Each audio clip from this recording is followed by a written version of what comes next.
HD 현대 2022년도 개별 실적을 분석하고 또 예측해 2023년도 매출액을 예측해 보는 것을 진행해 보도록 하겠습니다. 매출은 36.8%, 영업이익은 35.1%가 증가했습니다. 그리고 두평T 회전율이라는 것을 새롭게 소개를 하고자 합니다. 0.06 회전했다. 이렇게 해서 나중에 설명을 드리도록 하겠습니다. 내용 중에 구독, 좋아요는 제게 큰 에너지를 주시는 게 되겠고요. 그리고 1.5 배속을 보시기 바랍니다. 분기 보고서가 아직 본격적으로들 공시가 안 돼서 또 그 뉴스에 관심 있게 나온 또 HD 현대 중에서 로보틱스라는 그런 자회사가 있어 가지고 한번 분석을 해보게 됐습니다. 먼저 원가회계 손익으로서 개별입니다. 연결이 아니고 지주회사지만은 매출이 3,472억 원이 발생이 됐는데 전년보다 36.8% 증가했어요. 매출원가가 내역이 뭔지 매우 궁금합니다만은 138.4%나 크게 증가했어요. 그래서 매출 총액이 35%, 요거 매출액에 비해서는 매출원가란 것은 아주 미미한 거죠. 그 2020년도는 제조업을 일부 하고 있었습니다. 여기가 이제 현대 로보틱스고 2021년도부터는 순수한 투자 회사, 지주 회사화 됐습니다. 그래서 그 현대 로보틱스 HD 현대가 로보틱스 조그만 거 하나를 갖고 자기네들도 뭔가 해야 되니까 그랬는데 그거 결국 그럴 필요 뭐 있냐. 자회사 완전히 해가지고 HD 현대는 그룹을 지배하는 지주회사로서 2021년도부터 본격적으로 HD 현대가 이름도 바꾸면서 그렇게 간다 이런 얘기가 되겠어요. 그래서 회사 설명으로는 산업용 및 LCD용 로봇 제조 및 투자 사업 등을 하는 주사업으로 2017년 4월 1일에 분할길로 해서 한국조선해양 주식회사에서 인적 분할해서 신규 설립을 했었는데 2017년에 2020년 3년 후에 5월 1일 분할기일로 하여 투자 부분을 제외한 로봇 관련 사업 전부를 물적 분할해서 사명을 현대 로보틱스로 주식회사로 하는 종속기업을 설립을 했다. 그래서 자기네는 순수 지주회사로 전환을 했다라고 소개를 하고 있습니다. 그래서 지주회사의 경우에는 연결로 보면은 뭐 조금 좋을진 몰라도 그러나 이 연결이라는 것은 어떤 그 원인 분석이나 이런 거에 의미가 별로 없어요.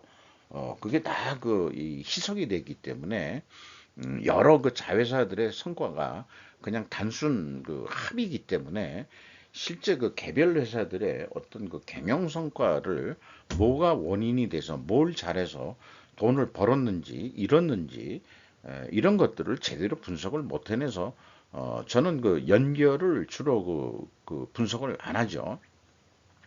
그래서 그 종속기업명으로 나와 있는 데를 보면은 현대 오일뱅크가 있고요. 그 다음에 현대 글로벌 서비스라는 게 있고 현대 일렉트릭 에너지 앤 에너지 시스템이라고 전에는 현대 일렉트릭이라고만 했는데 에너지 시스템까지 추가로 사업을 확장을 하는 모양입니다. 현대 미래 파트너스 경영 자문업을 한다고 그러는데 예. 현대 로보틱스가 이제 완전 자정해서 산업용 로봇 제조를 한다. 이런 얘기가 되겠어요. 현대 제뉴인이 그 현대 건설기계와 두산 인프라코아를 인수를 했기 때문에 그 두 회사를 또 운영하는 현대 제뉴인이라고 또 중간 지주사를 만들었어요. 그리고 이제 한국 조선해양은 순수하게 이제 그 배만 조선에 특화해가지고 현대중공업, 그 다음에 현대3호중공업, 그 다음에 현대미포조선 이렇게 그 크게 세 개 조선 업체를 운영하는 한국 조선해양이 또 있는 거죠. 600kg 번쩍 드는 3m짜리 거대팔 HD 현대 로보틱스 가보니 조선비즈 박정현 기자의 르포 기사라고 그러나요? 그래가지고 뭐 자관 사람도 별로 없는 공장에서 로봇들이 또 로봇 기계를 또 만들어내고 있더라. 이런 얘기를 하고 있는 겁니다. 그런데 이제 그 로봇 시장은 지난해 발간된 일본 후지경제 2022년도 세계 로봇 시장에 따르면은 매출액 기준 111억 달러, 약 14조 7천억 원인데 세계 시장에서 1위는 일본 회사 화낙으로 돼 있다. 이렇게 돼 있고요. 그리고 독일 회사에다가 중국에 팔린 쿠카라는 데가 있고 스위스 회사인 ABB. 이게 뭐 아시아 브라운 보벨인가 이렇게 약어로 되어 있죠. 그것도 일본의 가와사키 이름도 많이 들어본 것 같습니다. 이 국내 이 설비 장치에서 야스카와라는 데도 있네요. 그래서 우리가 좀 산업용 자동화 시설들이 많이들 우리나라가 됐다는데 우리나라 게 아니고 딱 외국 이 산업용 로봇들을 많이 들여다 썼는데 이제 본격적으로 이 현대 로보틱스 또 현대 모빌리티 쪽에서는 보스턴 다이내믹스인가요? 거기도 인공 이 로봇 사람 그런 형태를 또 별도로 또 진행을 하고 있죠. 어쨌든 이 현대 이 모빌리티 그룹이 있기 때문에 좀 더 매출 성장을 할 수 있는 거 아닌가 현대 로보틱스는 이렇게 생각을 하고 있습니다. 이게 대표적인 HS220이라는 건 모양이에요. 로봇팔 자동화하고 뭐 이럴 때 이게 볼트나트까지 재는 것까지 다 할 수 있나 모르겠어요. 제가 구경을 안 해봐가지고. 그래서 제 생각인데 윤 대통령이 뭐 노동개혁을 하시든지 마시든지 간에 자관 하도 이권만 가지고 또 이념적 이런 활동들만 하면은 너희들 오래 못 간다 수명. 예, 메이데이도 중요하지만 그게 반감으로 화이트데이 만들자는 세력이 분명히 나온다. 화이트 칼라 데이를 왜 안 만들어 주느냐? 노동자는 왜 꼭 육체 근로자에만 되느냐? 요즘 육체 근로자는요, 머리 쓰는 근로자들이 많이 생기고 있습니다. 그냥 단순 노동이 아니고 머리를 써야만 되는 장비를 움직이고 이런 산업화된 이런 데에서 일하는 사람들은 지적 수준이 높아야 되고 또 관련 이 업무 지식이 전문화되고 뭐 이런 거기 때문에 어떤 전문가 그룹으로 본다 그러면은 화이트데이, 메이데이가 아니고 화이트데이 만들어야 된다고 저는 주장하는 입장입니다. 그래서 한국노총과 민노조총 양대 산맥은 향후 지속적으로 약화되는 경제 환경이 만들어질 수밖에 없다. 그러니까 알아서 잘 협상을 해서 좀 신사 협정과 같이 해서 좀 노사 화합이 되면서 노사가 생성이 되는 방향이 되기를 저는 희망을 합니다. 사이드로 조금 뺐네요. 스루프 회계 손익으로서는 이 매출액만 있지 매출 재료비가 있을 수가 없죠. 이제 지주 회사가 됐으니까. 근데 이제 2020년까지 현대 로보틱스 사업부가 있었으니까 매출 재료비가 239억 있었습니다. 그러니까 요거는 순수하게 자회사로부터 들어오는 배당 이익들이 매출액이 되겠죠. 스르픈율이 그래서 100%고요. 2020년만 93.6%가 되겠습니다. 현장 운영비용과 판매 관리비 합쳐가지고 57.8%가 증가를 했습니다. 생산성 내려갔어요. 1.74%나. 영업이익은 뭐 똑같습니다만은 2021년도는 132억 원이 더 원가 회계 영업이익보다 더 많이 나는데 재고가 이때는 감소를 했기 때문일 것입니다. 그래서 재고자산 내역은 2019년에만 밖에는 없어요. 이게 이제 2020년에 현대 로보틱스 5를 분할을 했으니까 글로 이 금액들이 다 넘어간 게 되겠죠. 이렇게 되겠습니다. 그 비성분 내용을 보더라도 이런 이 매출 재료비는 없고 2020년도만 372억 원 매출 재료비가 있고 운영 비용은 57.8%가 여기 증가한 것으로 나오죠. 그래서 2020년도에 그 운영 비용에서 판매 관리비를 뺀 게 공장 가공비가 되겠습니다. 요거에 대한 이 운영 비용의 증가율은 제조업이 아닌 상태에서 어떤 운영 비용의 증가율이 되겠죠. 이렇게 되겠습니다. 그러니까 업종 전환으로 인해 가지고 총 비용이 총 영업 비용이라고 얘기를 해야 되겠어요. 이쪽에서는 제조업을 뺐을 때는 총 영업 비용이다. 이렇게 얘기하면 되겠죠. 44억 원 선으로 떨어졌다가 104억 원으로 다시 증가를 했는데 뭐가 이 운영 비용이 이 운영 비용 305억 중에서 뭐가 매출원가인지 이걸 잘 모르겠어요.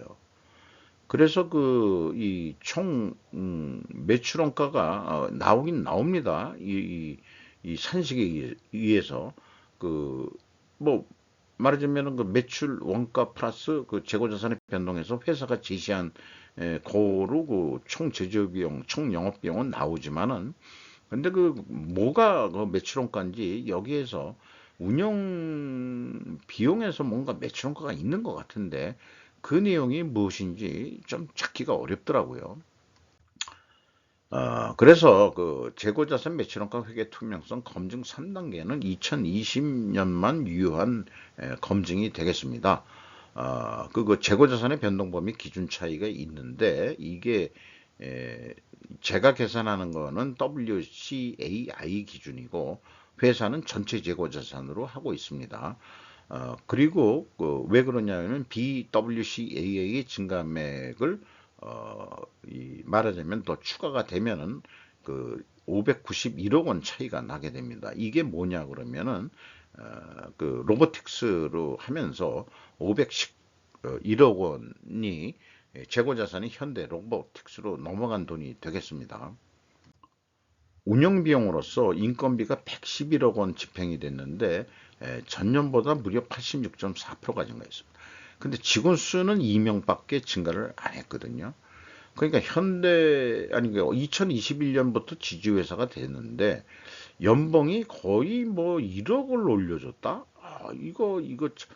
이게 이제 이 제조업 있을 때는 이제 내려간 폭이 됐는데 다시 이제 순수한 어떤 이 지주회사니까 사무직 고급 두뇌들만 이제 있는 게 되겠죠. 그러니까 이게 뭐 나가고 들어간 사람 다 포함해서 결과적인 이명의 증가지 옛날 사람 다 있었다 하고 보기는 어렵고 고임금군이 많이 들어온 것 같습니다.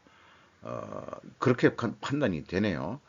인당 평균 매출액도 뭐 좀 올라간 게 돼 있지만 자회사의 이익 배당이 많아야 또 이것도 되는 거니까 지급 수수료라는 게 35.3% 증가를 했고요. 기타라고 되어 있는 게 또 44.7%가 됐습니다. 그래서 HD 현대는 금리 인상의 인플레이션까지 바로바로 반응해서 반영해 주는 기업이 아니겠느냐 이렇게 생각이 들어갑니다. 경영평가지표로서 비제조업 경영평가지표는 두퐁 ROI로 저는 하고 있습니다. 또 이것은 경영진에 대한 평가도 되겠습니다. 그래서 두퐁 ROI로 하면은 ROI 자본회수율, T 영업이익을 자본총계로 나눈 건데요. 이 5.7%는 검증을 하는 방법은 영업이익률 곱하기 T 회전율이 되겠습니다.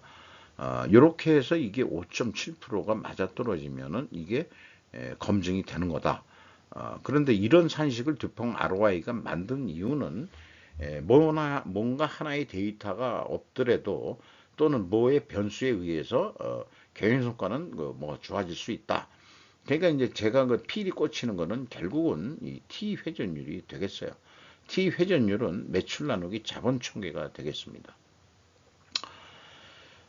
그리고 스르프 평가 기준, 이런 거를 보다면 그 스르프율과 그 비교하는 거에 의미가 있기 때문에, T 회전율이니까, 요거, 이 제조업이 아닌 경우, 서비스 순수한 지주회사일 경우에는 두평 ROI로 평가를 하면은 경영성과를 쉽게 평가할 수 있겠다. 5.7%에서 4.2%로 떨어졌다가 다시 5.7%로 다시 올라갔습니다. 현금 재무지표로서 그 카펙스, 그 자본적 지출 투자는 5,451억 원이 투자가 됐어요. 전년도에도 거의 더 많게 투자가 됐었고, 그래서 지금 종속기업 비율을 보면은 무려 95.2%나 됩니다. EAT 세후 현금 순이익은 566억 원의 현금을 벌었습니다. 투하자본 대비 현금 수익률로는 0.7%지만은 0.3% 상승을 했습니다. 채권자한테 4,280억 원을 더 추가 차입을 했고요. 레버리지율은 33.4%로 증가를 했습니다. 그리고 주주잉여 현금 흐름은 3,179억 원인데요. 이게 거의 이익 배당입니다.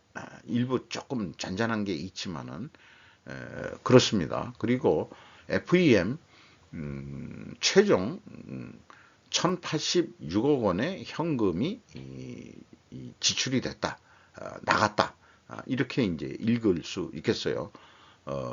돈을 잃은 게 아니고 이게 이 캐펙스가 5천억이나 됐기 때문에 번 돈 중에서 이런 거 다 쓰고 오히려 들어온 게 아니고 2022년에는 회사 입장에서 보면은 1,085억 원이 현금이 나간 거로 이렇게 되는 거죠. 현금 버퍼율, 리스크 대비 버퍼율은 316.6%로 넉넉하게 가지고 있습니다. 전년보다 물론 떨어졌습니다만은.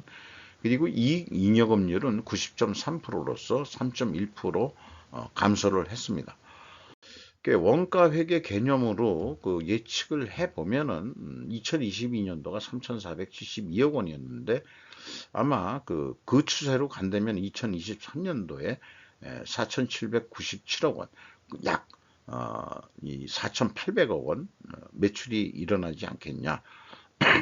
그건 뭐 매출원가라는 게 아주 약하기 때문에 거의 그냥 100% 그냥 거의 남는다. 4,280억 원 이렇게 예상이 됩니다. 그냥 제조원가 틀에다가 그냥 집어넣은 거예요. 그러면 스르프 쪽에서는 그 매출 재료비가 없으니까 이럴 경우에는 이제 손익분기점 두 가지 운영 비용 중심으로 예측을 하는 게 있고, 그다음에 매출 재료비 중심으로 하는 게 있거든요. 두 가지를 다 뽑아가지고 비교를 하면서 예측을 합니다. 그래서 운영 비용이 58%가 또 증가할 거라고 어저께 난 실적만큼 내일도 그렇게 비용이 올라가겠지라는 얘기입니다. 마진율은 35%, 영업이익률은 이렇게 증가한다고 봤을 때 한 4,760억 정도 하지 않겠냐. 그러면은 원가 회계상으로 계산한 것도 4,800억 정도인데 약간 작게 이렇게 예측을 해볼 수 있겠습니다. 주가는 57,900원으로서 2022년 말 대비 뭐 크게 변동이 없어요. 그러나 장부 가격 대비 74%로 상승한 폭이 되겠습니다. 정몽준 씨가 26.6% 가지고 있고 국민연금공단이 7.78%, 정기선 씨 향후 온화가 되겠죠. 5.26% 가지고 있습니다. 외국인이 한 네 군데나 눈에 띄는데 UBS, 모건스탠리, 골드만, JP 모간 등이 18.88% 지분을 소유하고 있습니다. 이상 HD 현대 2022년도 실적을 분석을 해보고 매출액까지 예측을 해봤습니다.